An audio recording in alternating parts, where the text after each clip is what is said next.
గుంటూరులో అంబటి రాంబాబుపై పట్టాభిపురం పోలీస్ స్టేషన్లో మరో కేసు నమోదైంది. చిగురుపాటి సత్యనారాయణ ఇచ్చిన ఫిర్యాదు మేరకు పోలీసులు కేసు నమోదు చేశారు. అంబటి రాంబాబు తన సోషల్ మీడియా ఖాతాలో సీఎం చంద్రబాబు, టీడీపీ నాయకులు, కార్యకర్తలను అవమానించేలా పోస్టులు పెడుతున్నారంటూ ఆ ఫిర్యాదులో పేర్కొనడం జరిగింది. ఇదే అంశానికి సంబంధించి మరిన్ని అప్డేట్స్ మా కరెస్పాండెంట్ రవికృష్ణ అందిస్తారు.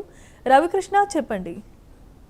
జమీమా, గుంటూరులో ఉన్నటువంటి పట్టాపురం పోలీస్ స్టేషన్ లో మాజీ మంత్రి అంబటి రాంబాబుపై మరో కేసు నమోదైంది. ప్రధానంగా కూడా ఆయన అయితే ఒక సోషల్ మీడియా అకౌంట్ అయితే ఓపెన్ చేస్తూ ఉన్నారు. సోషల్ మీడియా ద్వారా ఆయన అంబటి పర్సనల్ అని ఒక యూట్యూబ్ ఛానల్ అయితే రన్ చేస్తూ ఉన్నారు. ఈ ఛానల్ కి సంబంధించి ఛానల్లో కంటెంట్ మొత్తం కూడా టీడీపీ నాయకుల్ని, చంద్రబాబుని, అదే విధంగా కూడా కార్యకర్తలని ఇబ్బంది పెట్టే విధంగా కంటెంట్ వేస్తున్నాడని చెప్పి ఇప్పటికే ఆయన మీద కేసులు అయితే నమోదైనాయి. ప్రధానంగా కూడా గతంలో అయితే మాత్రం ఎవరైతే ఎంపీ ఉన్నారో ఆయన పెమ్మసాని చంద్రశేఖర్ కి సంబంధించి ఒక వీడియో విడుదల చేసినటువంటి సందర్భంలో ఒక కేసు నమోదైంది. తర్వాత ఇదే సోషల్ మీడియాకి సంబంధించి మరో కేసు అయితే నిన్నైతే నమోదు చేయడం జరిగింది. ఈ ప్రధానంగా చిగురుపాటి సత్యనారాయణ అనే వ్యక్తి అయితే మాత్రం సోషల్ మీడియాకి సంబంధించి సోషల్ మీడియాలో అంబటి రాంబాబు అయితే మాత్రం సీఎం చంద్రబాబు నాయుడిని, అదే విధంగా కూడా నాయకుల్ని, కార్యకర్తలని అందరినీ కూడా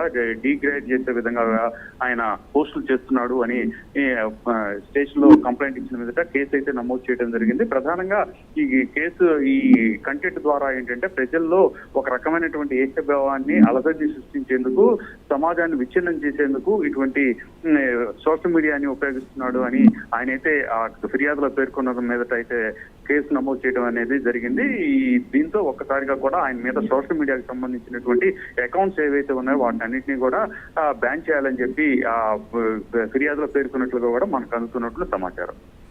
right, thanks for the updates Ravikrishna.